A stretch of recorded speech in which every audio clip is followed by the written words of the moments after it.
또 패널 여러분 반갑습니다. 분위기가 심각하죠? 예, 심각한 주제일수록 좀 밝은 마음으로 토의하면 좋겠습니다.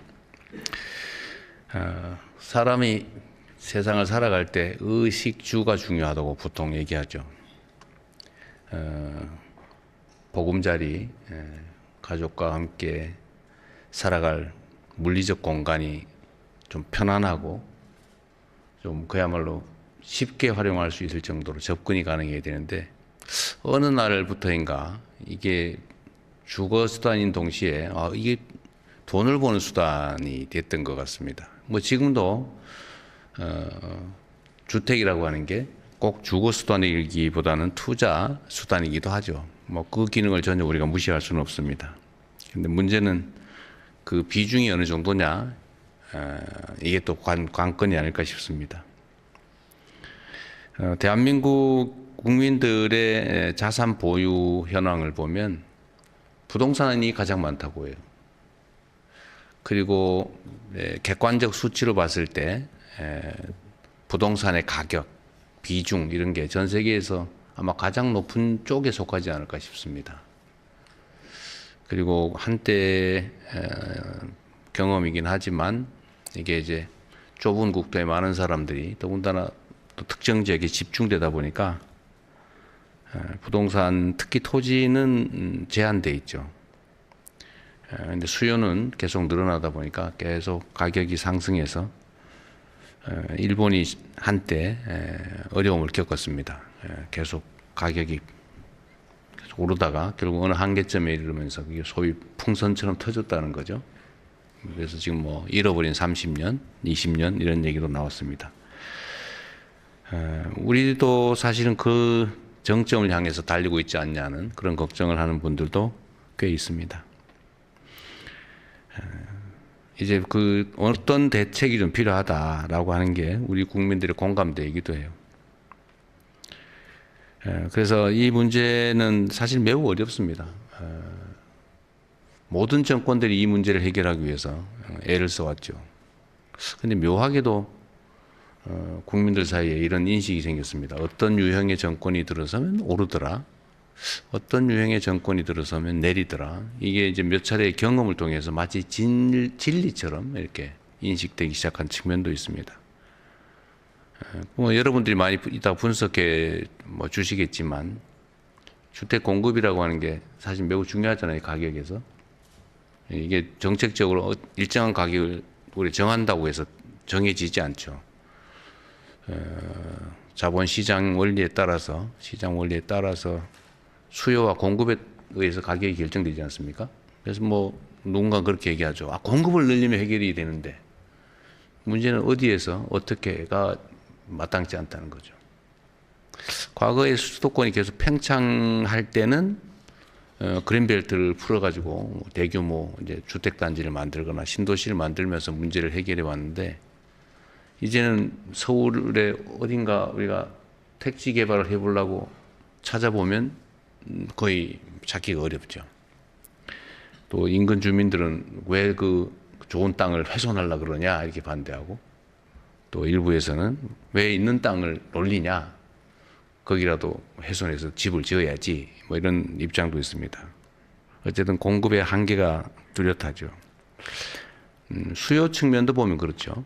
수요도 내가 좀 더 쾌적한 집에서 살기 위해서 뭐 집을 늘린다든지 아니면 뭐 새를 살다 나는 이제 안정적인 내 집을 구해야 되겠다라고 해서 집을 사겠다, 취득하겠다는 이런 통상적 수요도 있는 반면에 집을 사놓으니까 보통 오르더라.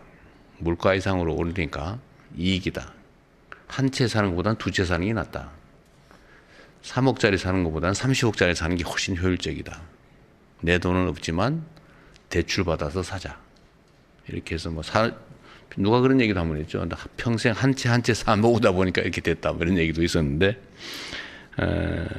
그래서 투자용으로 또는 심하게 얘기하면 투기용으로 사는 경우도 있고, 앞으로 혹시 필요할지 모르니까 더 나쁜 상황에 대비해서 미리 사놓자. 뭐 이런 가수요들도 있죠.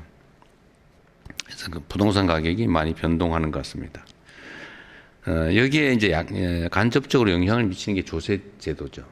오늘도 아마 집중적으로 논의될 가능성이 많은데, 조세 제도라고 하는 것은 국가 재정을 확보하기 위해서 공정하게 국가 구성원 모두에게 부담하는 재정적 부담인데, 이걸 특정 영역의 수요를 억제하기 위해서 또는 공급을 늘리기 위해서 활용하는 건 약간 예외적인 상황이죠. 조세 제도의 원래 목적에서 사실은 살짝 벗어난다고 할까? 뭐 그것도 하나의 목적 중에 하나이긴 하지만 주 목적은 아니죠. 그래서 이 조세를 통해서 수요 공급에 관여하는 것이 과연 정당하냐, 또 어느 정도 개입하는 게 온당하냐, 이런 논쟁도 있을 것 같습니다. 그 외에도 예를 들면 금융 정책에 대해서도, 금융이라고 하는 그런 거죠. 괜히 돈 벌어서 내가 어디에 영업을 위해서 또는 뭐 개인적 관계에서 빌려주거나 이런 것을 국가가 관여하기 쉽지 않습니다. 그런데 금융기관들의 대출 여력, 이거는 사실 국민들의 것이기도 하죠. 금융은 공적, 반쯤은 공적인 것이죠. 소위 국가 발권력이라고 하는 국민들의 위임된 권력의 일부죠.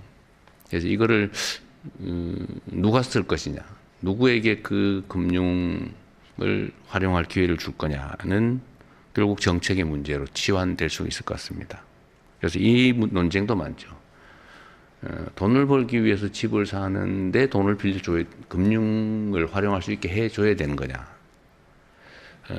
사실 그렇게 되면 돈을 벌기 위해서는 주거용이라기보다는 뭐 투자, 투기를 위해서 금융을 활용해서 집값이 과도하게 오르면 그 집을 필요로 하는 국민들은 사실 피해를 보게 되죠. 그래서 국가 구성원 사이에 누군가는 국가 역량을 활용해서 누군가에게 피해를 입히면서 이익을 얻는다. 바람직하냐? 이거는 결국 또 정책적인 문제일 것 같습니다. 그래서 오늘은 또 이 금융 분야에 대해서도 아마 많은 의견들이 있을 것 같아요. 누구에게 주로 이익을 활용할 수 있게 할 것이냐. 의견을 한번 또 모아보겠습니다. 지금 이 토론회를 하기 전에 각 부처 장관들께서 그 공급 문제 또 금융 세제와 관련해서 주제별 토론회들을 했던 것 같아요.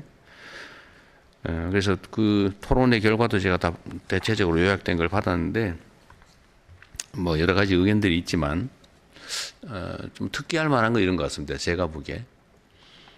일단은 과거에 비해서, 과거라고 하는 게 뭐 아주 먼 과거를 얘기하는 건 아니고 얼마 전에 비해서 약간 변화된 게 있어요. 그 첫째로는 과거에는 부동산이란 당연히 또 주택을 포함해서 돈을 버는 수단이다.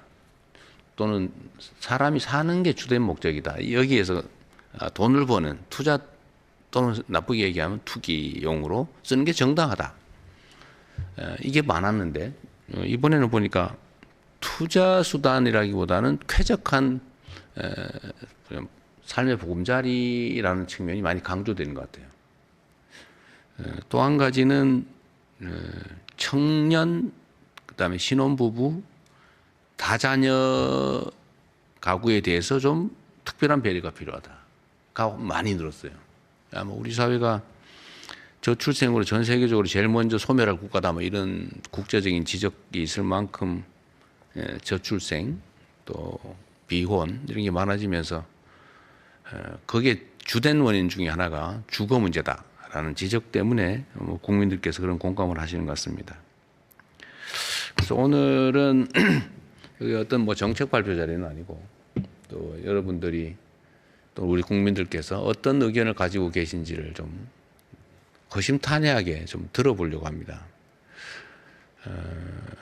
가급적인 말씀 하실 게 정말 많을 거예요. 이거는 대한민국의 최대 과제 중에 하나입니다. 이게 이해관계 조정이 원래 정치 또는 국가 행정을 하는데 제일 어렵습니다. 왜냐하면 이쪽을 누르면 저쪽이 흘러오고 저쪽을 당기면 이쪽이 밀리고 그러거든요. 그래서 정말 어려운 의제인데 그래도 우리는 상식과 합리성을 가진 사람들이어서 객관적으로 타당한 것들에 대해서 우리 국민들의 수용성은 매우 높습니다. 그래서 우리 국민들은 위대한 국민이죠. 하다못해 어디 집회를 해도 우리는 절대로 부시거나 때리거나 하지 않습니다. 합리적인 결론을 또 받아들이죠. 그래서 저는 이 부동산 문제도 물론 어렵긴 합니다만 정부도 최선을 다하고 우리가 또 이 주제에 대해서 허심탄회하게 토론하고 또 상대의 입장을 들어보고 그러다 보면 우리는 일정한 선에 사회적 합의가 가능할 거라고 봐요. 그래서 오늘도 뭐 여러 가지 논란들이 있겠지만 여러분들이 내주시는 의견들이 우리 정책 결정에 크게 도움이 될 겁니다. 물론 뭐 제가 이걸 다수결에 의해서 결정하거나 그러지는 않을 거예요. 그러나 많은 국민들의 의견을 듣는 건 정말로 중요하죠. 그리고 그게 합리성이 있다면 당연히 다수의 의견을 따라가야 되겠죠. 그게 약간의 이제 갈등과 저항을 수반하더라도 또 그런 걸 하라고 저 같은 사람을 뽑아놓은 거 아니겠습니까? 보통 이렇게 선출직 공무원들한테는 큰 권력이 주어지죠. 권한, 권력. 이제 권력이라고 하는 게 그런 거죠. 원하지 않는 상황을 수용할 수밖에 없게 하는 힘. 그게 권력인데 그걸 아무 때나 막 쓰면 안 되고 국민들 사이의 이해관계를 조정을 하는 겁니다. 첫째로는 팩트에 기반해야 되겠죠. 예를 들면 허위 사실에 기반하거나 아니면 가정에 기반해서 논쟁을 하면 이 논쟁이 아니라 싸움밖에 안 됩니다. 그래서 객관적인 팩트를 정확하게 확인하고 두 번째로 각자의 주장을 정확하게 하고 세 번째로는 그 이해관계들을 조금씩 조정해 보는 거죠. 그러면 이제 어느 정도 접근을 합니다. 최선을 다해서 노력해보고 그런데 마지막까지 접근이 안 되는 영역이 많이 있습니다. 그리고 사람이 원래 그럴 수밖에 없죠. 자기 입장이라고 하는 것도 있고 처한 상황도 다 다르기 때문에 최종적인 합의에 이르기는 쉽지 않아요.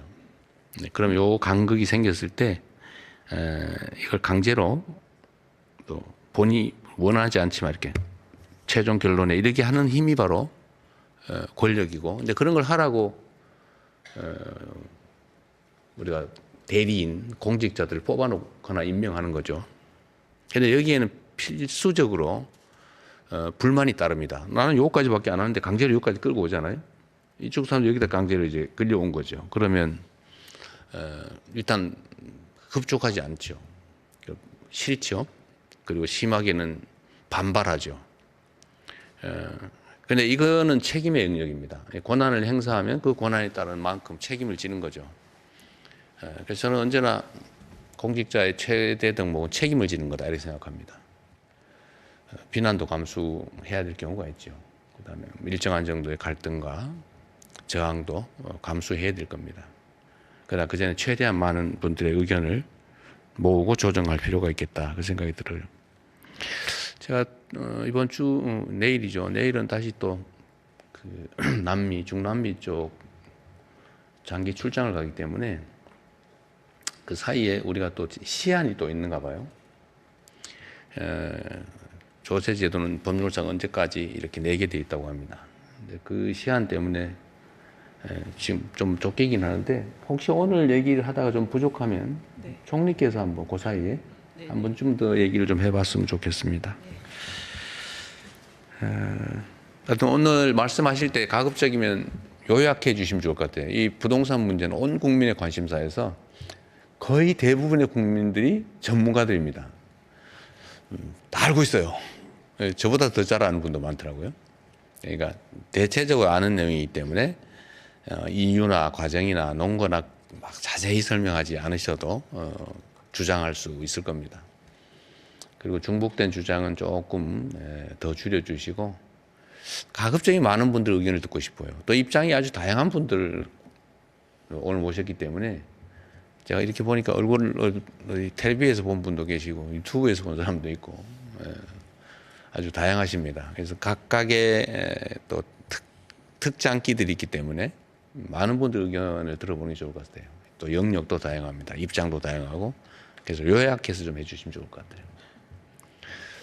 제가 일단 모두에 드릴 말씀은 드렸습니다. 이건 뭐 대한민국 최대 과제에 관한 토론이라 뭐 심각하기도 한데 또 그러나 우리가 뭐 적군도 아니고 또 자기 입장은 좀 편하게 낼 수 있도록 해주시기 바랍니다. 네, 고맙습니다.